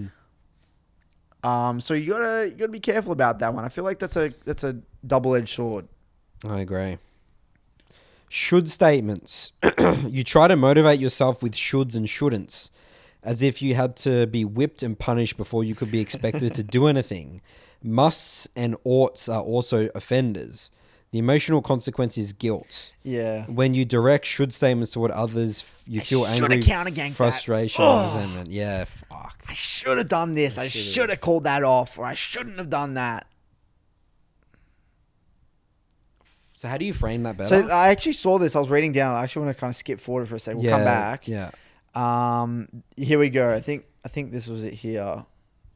There was a later in the article it talks about how to actually manage that one. Here we go. So strategies to manage this. You have heard the phrase "stop shooting on yourself. The words should, ought to, and must are words of constraint and constriction. These words can lead you to feeling like you have few options and too high expectations. Expanding your sense of choice starts with changing the language you use in your self-talk. Whenever you catch a should, ought to, or must, replace it with can, choose to, or decide to. Concluding thoughts. Self-esteem can be defined as the state that exists when you are not arbitrarily haranguing and abusing yourself, but choose to fight back against those automatic thoughts and meaningful, rational responses. Do you know the degree to which you accept of yourself without self-criticism or self-abuse? Strive to maximize your authenticity. These are all other things, but yeah, I think that's the way to go because it can get very toxic when you're trying to take too much responsibility. I think that's what this is talking about. It's like, I should have done this. I should have done that. But no, you never could. You never should have. You never could have done that. It's not in your level of play. Yeah. So what do you say? So is it what I need to do here better? Is that the same thing or? Oh, think about it. This is why. If this should have. Okay, think about it. You're in a game and you see an event. It might be a dragon or a rift. It's like I should have called that off. Or I shouldn't have taken that fight. All you should be thinking about is. Can, as in like, I can do this right now. This is what I can do, not what I should have done. Got it. This is what I can do. Okay. Or I think even the sense that I think they're even saying in the present. So, rather than saying I should do this, I'm going to decide to do this. I don't know how this relates to League in a way, but I can see what they're trying to get at. I'm assuming what they're trying to get at is. This is for the people. This is not for everyone. I think this is just for the people like you, Nathan, who take the insane degree of responsibility. Yeah, that's a bit of a tricky one. For those of you actually in the comments, can you give us a help on this one? Because I think we might be misinterpreting it, but it's an interesting one. Labeling and mislabeling. This is an extreme form of overgeneralization. Instead of describing your error, you attach a negative label to yourself. I'm a loser. When someone else's behavior rubs you the wrong way, you attach a negative label to him. He's a goddamn louse. Who the hell says laugh? Mislabeling involves describing an event with language that is highly colored and emotionally loaded. Right. Yeah, we talked. We did the whole episode. We did the whole episode about labeling and generalization of like the type of player. Yeah, I can't remember some of the terms we used though, but I'm assuming this is reference to, like the whole, like labeling laners is like, what are some examples? Yeah, I can't think of junglers fuck everything up. Like that's a normal one, isn't it? It's always the jungler's fault. Right. Like you're fine. Jungle diff. Yeah, jungle diff. It's like. And the last one here. Personalization. You see yourself as me because of some negative. So you see yourself as me because of some negative external event, which in fact you were not primarily responsible for. So TLDR. Oh, so the labeling and mislabeling. Oh, that's actually a massive one. It's a big one, right? In I can't think of it. I know it's big, but I can't remember off the top of my head. No, it's like when like people call themselves. Like I have this guy, Calvin. Yeah. Right? He's negative. It's like negative self-talk and stuff, right? It's so bad. Like it's like he just labels himself something just because he makes a mistake, rather than just. Yeah, it's like for example, like I told him like, oh, you can help someone out with this. It's like because he was like some other leasing place. Like I'm just a diamond dog. You know. Jesus. You know, it's really bad. It's really bad. It's bad. It is bad. Some people have some. Or really I'm just a piss slow or whatever it is. And dude, it's out of control, Nathan. In the league community, I think that's massive. That's a big one. That's actually probably one of the biggest ones. Yeah, I see it. I think that's the biggest one in my Solitary community. Holy moly. I don't see that. Look, I think I see that more in the solo queue personally than Midland Academy. I think the big one for Midland Academy is the overgeneralization. Yeah, overgeneralization. That's a big one. When they talk about, I mean, we have to specific. So specifics. We jumping to conclusions. Yeah. All or nothing thinking. Those are the big ones. Yeah. Or the mental filter. I mean, look, Psyker, in my mind, Psyker's like, you know, all or nothing thinking, overgeneralization, mental filter, jumping to conclusions. Psyker's just getting obliterated. Dude, I'm just gonna. He's just everything. He's just the entire thing. He's got every single. I mean, Psycho's got to read this, Distortions. dude. Okay, yeah, it's great. So look, we won't go on anymore, but there's a lot of great stuff here, and it talks about strategies to actually approach a lot of these. If you struggle with these cognitive distortions, It gets more detail. But again, TLDR here, Nathan. Again, it's the same thing. When these are things running in the background, isn't it? These are things that are just running there without even you really noticing it. You just go if you're just going with the flow, and you're in a community of people or friendship group that have used that language, talk to each other that way, or rub off, or overgeneralize, or have these other things. Whether it's jump to conclusion, they disqualify the positive. They think in black and whites instead of gray areas. All of these if they do these things around you, it's going to rub off on you, and then before you realize it, you're mimicking some of that behavior subconsciously. And this is why the MLA 2-week challenge I did, the second one, about reflecting after your solitude blocks, is the best way to get out of a hole. Yeah. Genuine reflection. And that's what helped me when I did that, journaling, like a journal after every solitude block. Take 5 minutes to just reflect on the block. How did you feel? Go that next level deeper. Not just about the in-game stuff. The block itself. Listen to your emotions. Listen to yourself. So, and I think that if you're able to understand these things at play, this is also going to facilitate a bit of a growth mindset, isn't it? Yeah, I mean, this is some serious... This is the work, man. This is the whys, why you would think this way and stuff, right? This is introspection. I mean, I need to work on the all or nothing one. That's the biggest one I need to work on. Okay, so let's pick one. Let's both pick one that we're going to specifically work on. Yep. I mean, all or nothing thinking. I need to stop. Just if the game doesn't go perfect early game, that doesn't mean that the rest of the game I should just stop playing with high intensity and stop thinking about how to win the game. I mean, I've been good at this before, but like I need to just go back to it. Because what I'm doing is I'm playing early game. I've changed my pool. That's why. Like I fixed this with the champions that I think champion mastery affects this a little bit in me because like. If I don't have champion mastery, I don't know how to play from... I don't even want to say play from behind, but like... I don't have confidence in like knowing how to play my champion in team fights. More specifically, team fights. It's like, let's say I'm against like a Zin... I'm playing Elise, right? Like, at the end of the day, the champion's not really good at team fights, right? But you can make it good in team fights. You can play them correctly. I need to like do that, you know? It's like, yeah, sure, I'm not going to be as good as Karthus or put as much damage as Karthus, but I can maximize my champion. It's more identifying your role. Identifying role, yeah, in that stage of the game specifically. Okay. So which one was that again? That was... The first one, all or nothing. So you're either, you're early game champ, you have to get something done, and if that doesn't happen... Yep. It's perfect or it's terrible. Yeah. Okay. For me, I would say, look, this is more of like a personal thing in reference to like... I feel like this is more like relevant in my entire life. I don't think this is more league oriented. I think this is a cognitive distortion that follows me everywhere, is the magnification or minimization. So this is essentially what I do, and I've noticed this within myself, is that when something isn't coherent with my own narrative, I will do what it does here. I will inappropriately shrink things until they appear tiny. Yeah. So it's kind of insignificant, sort of make yourself feel to make sure that my narrative is good. You feel like why that's not good, why that's not the right rather thing. than just having and adopting like an open mind and being like, oh, interesting, like that might mean my way of viewing that specific thing is wrong. Maybe we do that with esports, Curtis, too much. Yeah, potentially. I mean, I know myself. I don't know about you, but I definitely do this in some areas. And then I found this in my review specifically. I will exaggerate the importance of certain things, which then takes away from my focus on other areas of the review, which I probably should have actually directed attention towards. Yeah. I found myself doing this. Yeah.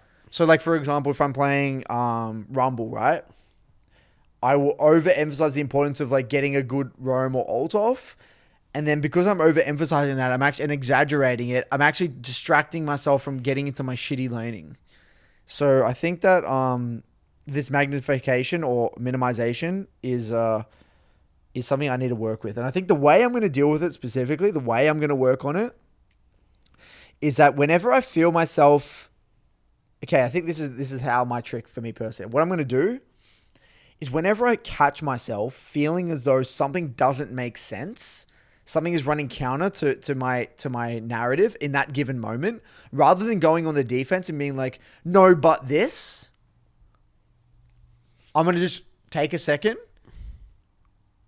to really question my logic. And John Wooden talks about this in the book, where if I mean, it's kind of hard for me because I don't have anyone kind of questioning me. I mean, I kind of do, but John Wooden has other assistant coaches that were asking him and just making sure, questioning his logic and asking him questions about why did you do this? Why did you just choose to do training like this? Why did you just choose to put this person on the field, rather?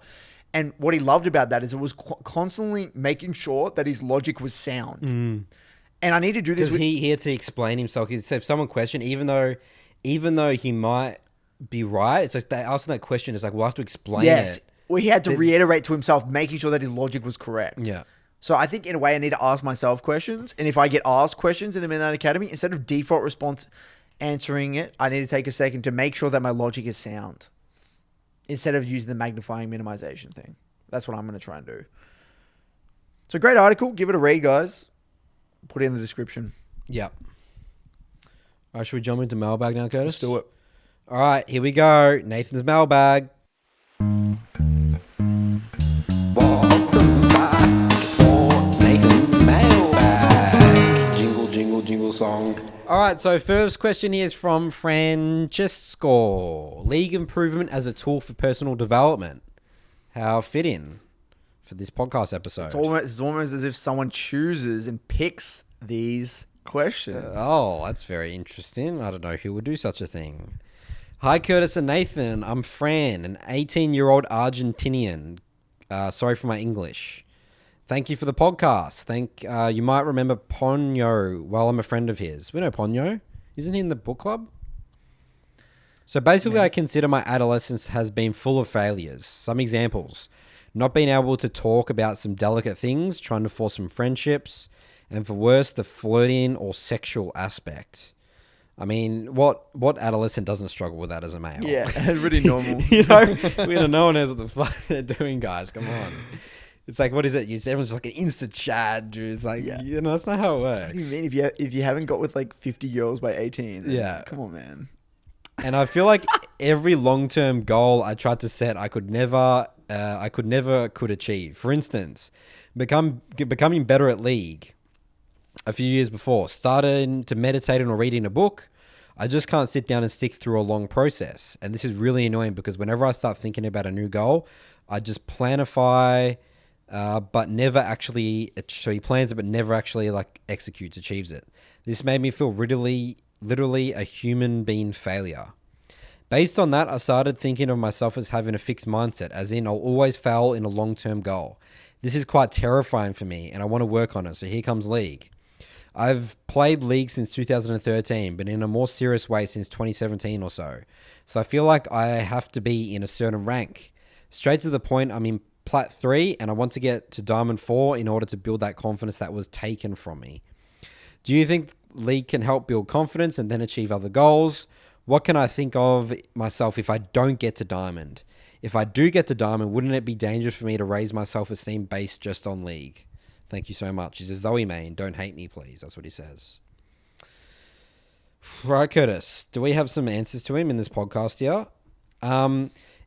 First question, if you don't get Diamond, how do you view yourself? As, again, personal greatness for yourself, as long as you know you put in the best effort, given the time, like an easy trap, I think, to fall in here is like, if you're like, well, I could have done it if I spent 18 hours a day. Well, that might not be realistic for you, right? So it's like, during the time that I had, the 3 hours a day, or maybe 2 hours a day, or maybe like, let's say in a week, like 10 hours a week, did I use that 10 hours as most effectively as I could to get the Diamond? If the answer is yes, that's success. I think another way you're spot on. I think Nathan hit the nail on the head there. But I also think that we need to talk about where confidence comes from. Right? Yeah. And confidence, I think we've mentioned before. I built specifically confidence from getting good at video games, because I I tried really hard, got good at it, understood that I could get good at this thing, which means it's not even about being better than someone else. It's just being, okay, if I can get good at this, I can get good at building a website, creating an esports organization, direwolves, marketing, gym. Like all these things flowed on. Well, it's just knowing that you can get better at something. Yeah. Like if you just put your, because this is the way that I view things. And sometimes Curtis calls me out for this, is that I will take as long as it takes to get this. I might take longer. I actually, in my head, this might be toxic, but I think I'm a slower learner than everyone else in the world. I don't think that's true at all either. You don't think that's true, No. but I'm prepared to be like the most patient person. Nathan is the most patient man you'll meet. So if it takes me 20 years to do something and like I want to do it and like get really good at it, like I'll just spend the 20 years doing it. But I think Nathan's the extreme though. Maybe I'm Nathan. extreme. I don't know. That's your weakness. It's my weakness as well. It actually is your weakness because I feel like I have all the time in the world to do it. Because Nathan will sit there and he's like, well, because I'm so patient and I'm not really in a rush and I know that I can get there, I'm going to do it in the most elongated way possible. Yeah.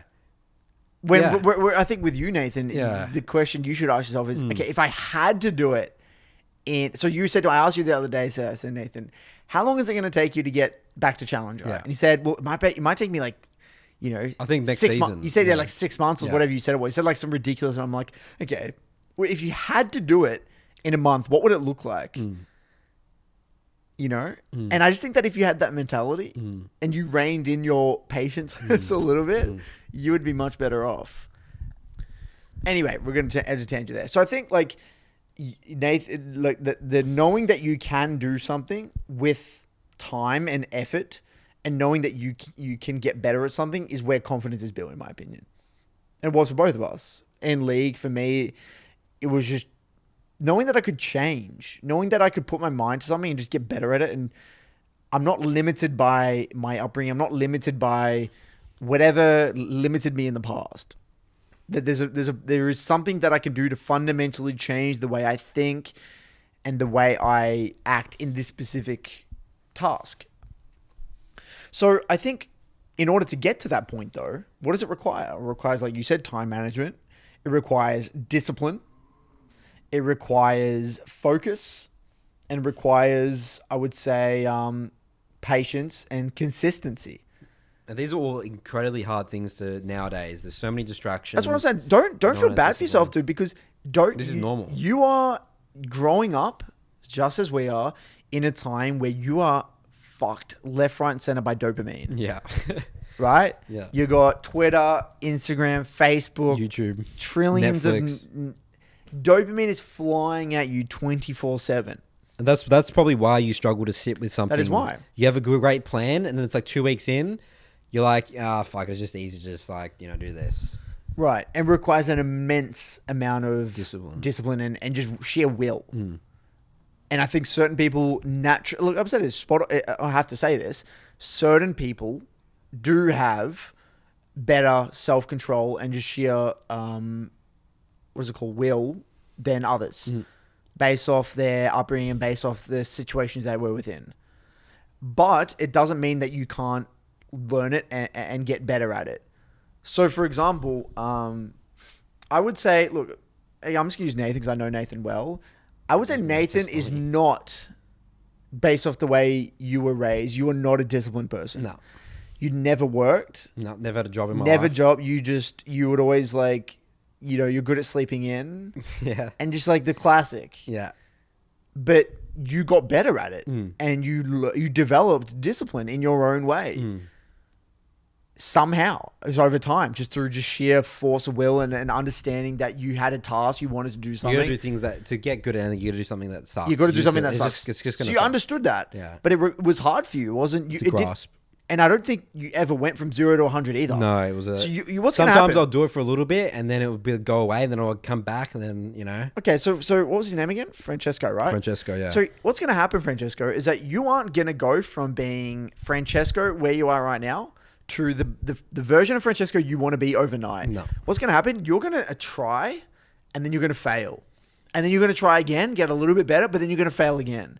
So let's just say, for example, it was your goal was to play in blocks of 3, you might actually do it for like a week, and then on day 8, you like relapse and you play like 15 games in a row. But then you're gonna feel like shit. You're gonna lie in bed that night and be like, "Holy shit, I shouldn't have done that. I shouldn't have done. I feel terrible now." Then you're gonna go back to the drawing board. You're gonna take a few We days. just said I shouldn't. We just said should. All right, whatever. You're gonna go back to the drawing board, and then you're gonna go round 2. Yeah. And then this time you might go 2 weeks, Yeah. a week and a half. Yeah. And so what's gonna happen? You're gonna have a series of painful experiences, and you're gonna start to see the benefits of it and the feeling of it, and then over time, in little ways, you're going to develop discipline. Now, in a way, I believe discipline. I mean, there's a great book, I think, for him, Francesco. He needs to read Atomic Habits. I think Atomic Habits is really good. And there's ways you can make your life easier, make your decisions easier. So if you struggle with going on your phone, put your phone in another room. If you struggle with failing to read and you just keep whatever's distracting you, you read in another location. Make it hard for you. Make it very difficult for you to do the thing that is distracting for you somehow. Whether you read in a different location, whether you you tell someone else to lock the door for you, or you turn the internet off, or whatever happens, whatever it is that makes it very difficult for you to do the thing that is distracting you. And over time, you're going to get to a point where you don't have to think about it anymore. Yeah, that's where you want to get to. It shouldn't have to be...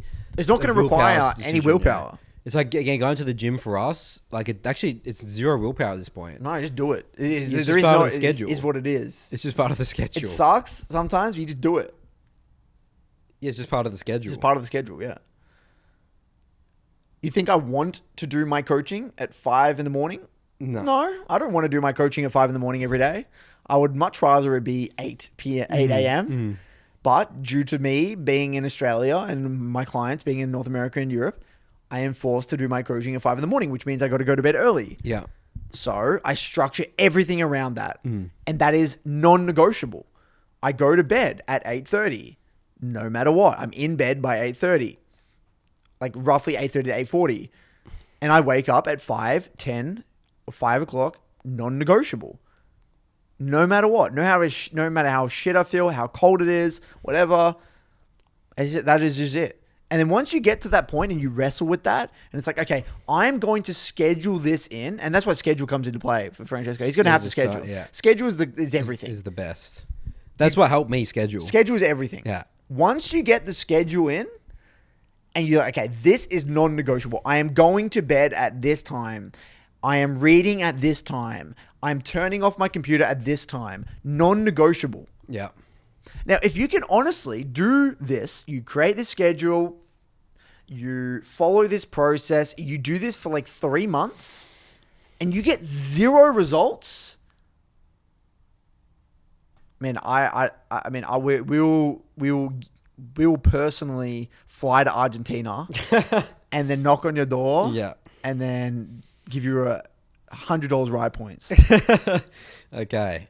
Anyway. But like, you get my point, right? Yeah. You're going to get results. Yeah. You're going to get results. Even if it's something inevitable. Tiny, Even if it's something small, if you stick to that schedule and you do it properly, you review after every game, you stick to the process, you know it, but you stick to it with that schedule, you're going to get results. So even if I went to the gym and I half-ass exercises, I would still have you get something. Some results. Yeah. Yeah. It won't be as quick because again, I'm not putting in best effort, but yeah, it's going to be something. So schedule is where it's going to all start for Francesco, man.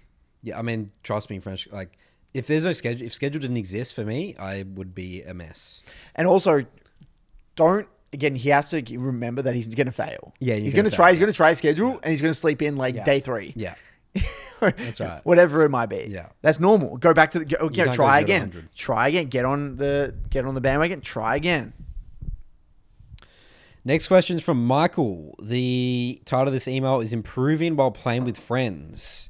Dear Curtis and Nathan, first off, I would like to say that I love the Broken by Concept podcast as it has given me the ability to have high quality conversations with myself and push me to climb while enjoying the process and focusing on myself. However, the question I have today isn't about myself. It's for a friend of mine, or rather a group of friends. Last episode's section on solo queue versus competitive really resonated with me, as I notice some of the issues in my own friend group. We play League together fairly often and are pretty serious about Clash. However, our group has a very varying skill range, with me, the bot laner, and support all being Diamond and the mid laner being Silver. Because of the skill gap, our mid laner often gets flamed for poor performance and told to play safe and pick around the bot lane. Because bot lane is the win condition and the bot lane's highs. He's forced onto utility picks like Malzahar or Seraphine, where he is told to play very safe and just let the bot lane carry. Although this works fine for some games, I notice that this prevents much improvement for our mid laner. And anytime he picks anything he finds fun, such as a carry champ like Yone, he gets flamed, even though it could be just even a normal game. He doesn't like being flamed and has stated as such a few times. However, he gets shut down a lot of the time, and because he doesn't like to play solo queue, he doesn't seem to improve. I've worked with him, offering duo or review VODs with him, and while it's clear he has the capacity to learn and improve, he would much rather play with a group of friends. He refuses to play solo queue, but I really feel like he does have the capacity to play at a higher level and gets much more flame than he deserves just because he happens to be the worst player on the team. My question is, how can I create an environment where my mid lane friend is able to learn and improve while playing with friends? Is he unable to improve unless he plays more solo queue, or we can help him improve while playing as a group? I guess our philosophy, like, is this a fixed mindset, Curtis? I think, no, you can't improve playing with friends. I like that question. I like the question he's asking. I love the question. I love the question as well. How can I facilitate an environment in which he can improve? It's a very high quality question. It's a great high quality question, and my response to it is I'm shutting down. Which I hate, but like he's not playing with people. Like, these people are going to drag him down. He needs to focus on. So think about it. When he's put on Malzahar and Seraphine, he's not learning jack shit. Losing confidence. Well, in a way, the way I view this is kind of like, okay, I'd be interested to see if any of you have had this experience at school or university. There might have been a topic or a class that you really struggled in, but then you kind of sat next to 2 or 3 friends that really were good at that class, and then whenever you had a question, instead of actually trying to do it by yourself and ask the teacher and learn, you kind of just copied / just kind of got the cheat answer from your friend. So you never actually got good at it. And then over time, you kind of develop a mental block. Just, I'm not good at this and I can't, it's just, I'm not good at it and I don't understand it. And then what happens, the more you do it, the worse it gets. I kind of found myself doing this sometimes in certain subjects. And then it just makes things worse. And I think this happened with me accounting. I just didn't get it. And I just never manned up and be like, I just don't get it. Yeah. I always just sat next to Dipper. Yeah. And I just got carried. Yeah. And then, and I think that's what's happening here. He in a way, he feels safe because he's with friends. He's not going to get flamed by random solo queue teammates. He doesn't need, his weaknesses aren't going to be exposed. So it's like shielding him. And by shielding him, you're actually making him worse, and you're actually ruining his experience with the game. Yep. So look, I love the question, but I think at some point you need to kind of shove him out there. He can't sit next to trial by someone. fire. He needs to just get burnt. Yeah. Just let him get burnt. But that's the right thing to do. If you genuinely care about him and you genuinely care about his improvement of the game, and he wants to learn. That's the key thing. He has to want to learn. If he just wants to play with friends, if he just wants to have fun and play with friends, then you can't help him. No. You can only help someone who wants to be helped. But if you genuinely believe he wants to improve the game, and you think he said that, then you need to say, we're not playing with you. You got to get to gold, whatever, or you got to play 50 solo queue games, or you got to play X amount of solo queue games a week, unless we're not playing with you. That extreme. The way you view Clash or playing as a team is that's expressing your skill from solo queue. Well, it's like this. It's like you play on a basketball team. You train throughout the week. That's and right. And then there's the game. That's go time. But it's too late. If you don't have the preparation, it's too late. But in John Wooden, the way he talks about it, it's like a stage play. So you theater or something. Like theater. Yeah. So you audition and then you practice and what's it called? They do those fake run throughs, and then it's showtime. Yeah. It's exact same with solo queue. Solo queue is the preparation. That is the practice, the training, the drill, whatever it may be. And then Clash is the go time. Yeah. But then if you don't play Clash or group team play, but This is the thing about League is solo queue is also the audition as well. Well, not really. You can just over prepare. Just train. You don't think about it. To be good at like certain things, for example, you might be. Let's say you play at pool. Yeah. You play pool, and you play pool for years. Yeah, I guess then you never go on a competition. Theoretically, you're like challenger level. Yeah. Yeah. Sorry. Yeah, that makes sense. It's like me with the. It's like, I saw not with me that guy that I had the world's best goal player. Yeah. He just played a lot of the game, normal games. He never played ranked, and then when he went into ranked, he like just killed it. And people called him like a smurf and stuff, but he wasn't even smurfing. He just hadn't played ranked. So you can actually just not play Clash and never play competitive and just get really good. That also works. But yeah, that's essentially what's happening here. So hopefully that helps, man. You're going to have that tough conversation. Even just link him this. Yeah, just link him this. I mean, the question, he's got to really know if he wants to improve because he has to go down the solo queue journey. Yeah, he's got to do it at some point. I wouldn't even, if I'm silver, I don't want to be playing with my diamond friends. It's terrible. It's terrible, yeah. Especially if it sounds like they don't want to help. What a miserable solo queue experience. You're just getting shoved on some utility mid. You mean Clash experience? Yeah. Or just League in general. Yeah. It's just a terrible League experience. Yeah. It sounds like he wants to play Yana and stuff. Yeah. It's disgraceful. All right, so this last one here is not from exactly Mailbag, but it's a question from Ishan from Soul2. I thought this was really good. This might relate to some other people. And we haven't really touched on this. I haven't even thought about this because we don't have this really in our lives. Right. I wonder if this has been talked about before. No, it hasn't. But one thing I've struggled with, and I bet lots of other people have struggled with, is social pressure with League. Many of my friends/family see this game as a waste of time, and I've just accepted that they will not understand how important it is to me. Still, some days I find it super stressful to play solo queue, especially with close family like parents who I live with. I just have this image in my head of them standing outside my door judging me, and it ruins my confidence in the game sometimes. Is it a good approach to just ignore and continue grinding, or is there a better way I can approach sharing my views on the game, getting them to respect my passion? It's a great question, Ishan. Look, I mean, I think both of your parents, I think your dad had a negative view of gaming, didn't he? Yeah, well, I mean, yeah. Your dad would say all this, some inappropriate words we can't say on this. No, that was for certain games. No, but the they didn't mind. It's just school came first, right? Yes, same. So like school always comes first. But that's the thing. My grades were terrible, so it's like you got to blame the video game, and it's true. Like it was the video game. Right. So they didn't like. They would be fine me playing games, but it's just because my grades were terrible. My parents did stress at one point. I was playing too much games, and you had a gaming family, and my whole family, my dad and brother, and I got there's times where I felt pressured for sure. I said, Curtis, get out of the house. What are you doing? Like I would ask, like, what are you doing this Saturday? Are you going out this Saturday night or whatever it is? And like if they saw me, no, I'm just playing. I'm just staying in. I would like get nervous. I can tell they were like, oh god, he doesn't have a social life. Fuck, what do we do? We fucked up this kid. Let's go next on the next. You know, I could see that. I mean, I could feel it. I felt that pressure. Yeah. At times. Especially with my brother. I think my brother also had that pretty bad. My brother would get railed by my dad. We had a game. I think dude, this actually reminds me. It's a bit off trail, but it reminds me. I think it's a funny story. Me and my brother were a game, like we were hardcore gamers. Yeah. Me and my brother, right? Yeah. And I remember it was a weekend. And like me and my brother, all we wanted to do all weekend was play games, right? Mm-hmm. And me and my brother just wanted to stay home. And my parents wanted to do like a family outing. No.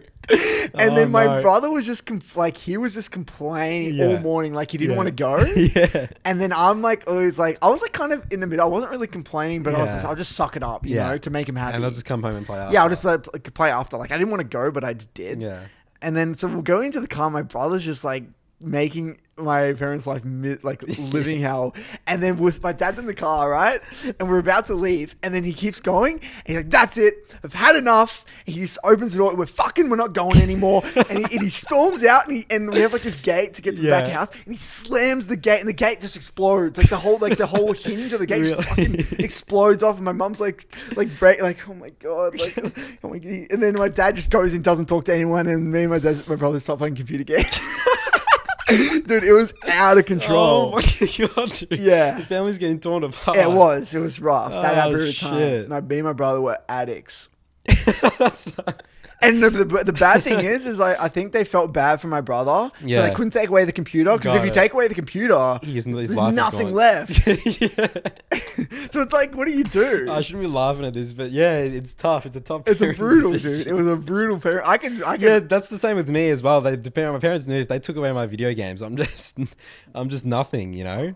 Yeah, it's brutal. So, because I wasn't good at sports, I was bad at school. I had zero social You can't life. take away the computer. Nothing was going for me, right? So, And then it's like, oh fuck, we just messed up this one. This Yeah. kid's just done. oh yeah, I was a lost cause, okay, so knowing what I know now about because I didn't really know the benefits. We didn't understand. because I thought it was a waste of time as well. Oh yeah, because it was a fun waste of time though. it was a fun waste of time. I mean, playing World Cup technically is, but it was fun, you know. So We're not answering this question right. No, we're not. No, It's only upon now, now that what we know, that I mean, I wouldn't if we genuinely thought it was just a fun thing, we wouldn't do what we do now.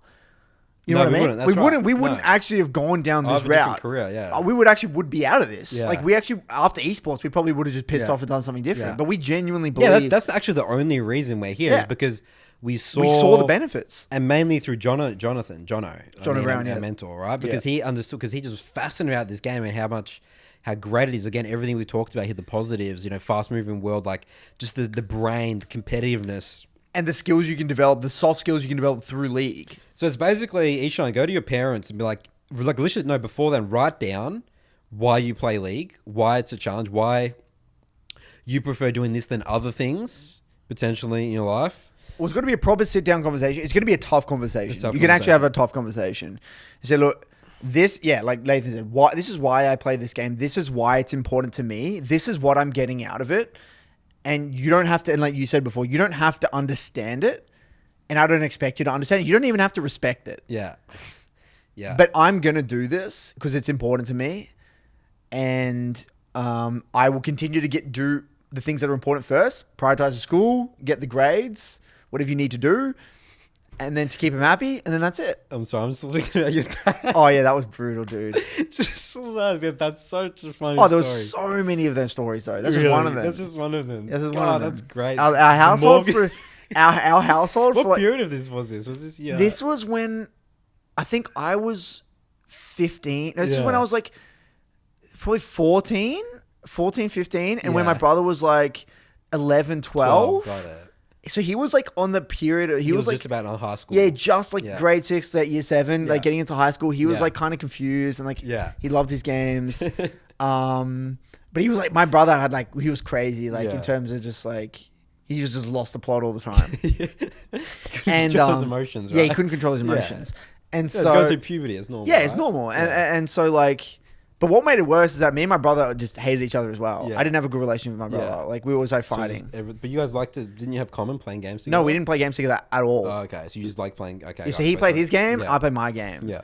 I would actually, I was a terrible brother. Yeah. Because I would always tell him straight to my face, you're never going to be as good as me.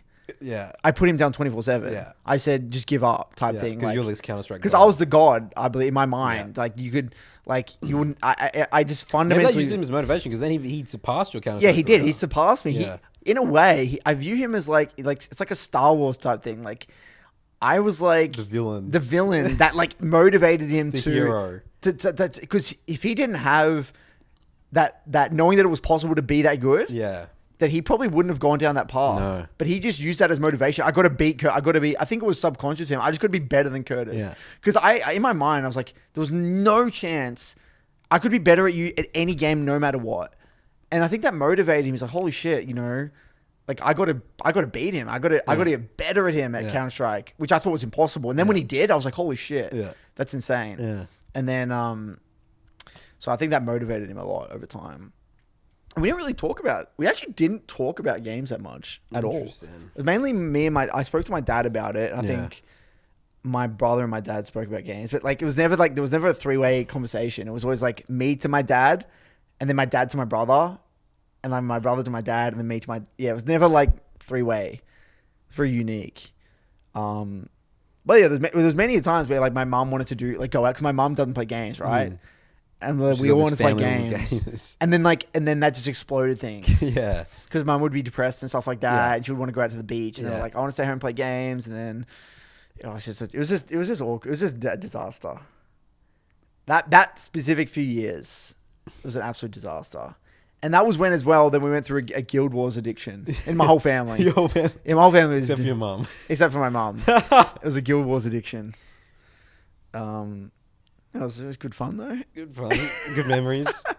The family's But getting look, torn I apart. would love to hear back from Ishan. Yeah, he needs to have that. I want to hear about how Yeah. that tough conversation goes. And I think, look, I admire you if you end up following through with that. I would respect that hardcore because look, the way I would view it, Ishan, is that it's gonna be awkward no matter what. Yeah. Like it's gonna be yeah. more awkward if you don't say anything. Yeah, because you know what they're feeling, And they would respect you more Yeah, to come out and actually just be, oh shit, I didn't expect him to say that. I didn't know that. They probably don't even know it's this important to you. no, They have no idea about the benefits of it, what I can get from it. This is why I can get what I can get from it, et cetera, et cetera.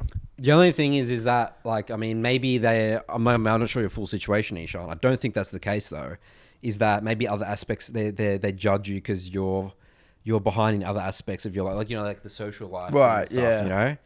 So, I mean, but yes. again, like, I mean, it's not just school. I mean, career, like, it's like addiction. I know Ishan. He's not addicted. Yeah. He has a good, healthy relationship. As long as with you're the playing game. blocks 3 now, you're all good. He is, yeah, I know, but yes, look, I'm going to say it. It is important to have friends. yeah. It definitely is. You got to have a Absolutely. social life Yeah. for sure. But you know, it's an awkward thing because I don't even really talk to anyone from school anymore. Yeah. So it's not like that important. It's friends are like in a way just to get you through high school in a way. It's kind of like a. No, Ishan's not. I don't think he's in high school. I think he's in university. Oh, he's in uni. Yeah. Yeah. Yeah, it's awkward.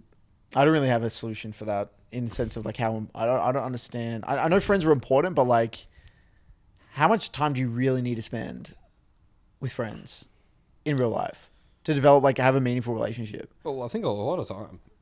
But can't you have that online? Because me and you theoretically, we didn't see each other that often in person. We were just in friends online. I guess so, especially after high school. Like after high school and uni, But we spent so much time with each other because of Lee Curtis. We spent a lot of time with each other. It's not normal. in It's not person? the same. No, not in person. No, online. Yeah, online. Yeah. Okay, yeah, online then. Yeah. We were on TeamSpeak, or was it Ventrilo or TeamSpeak all the time? Yeah. Yeah, but okay, yeah. Well, unless you are with it all the time, yeah, I guess.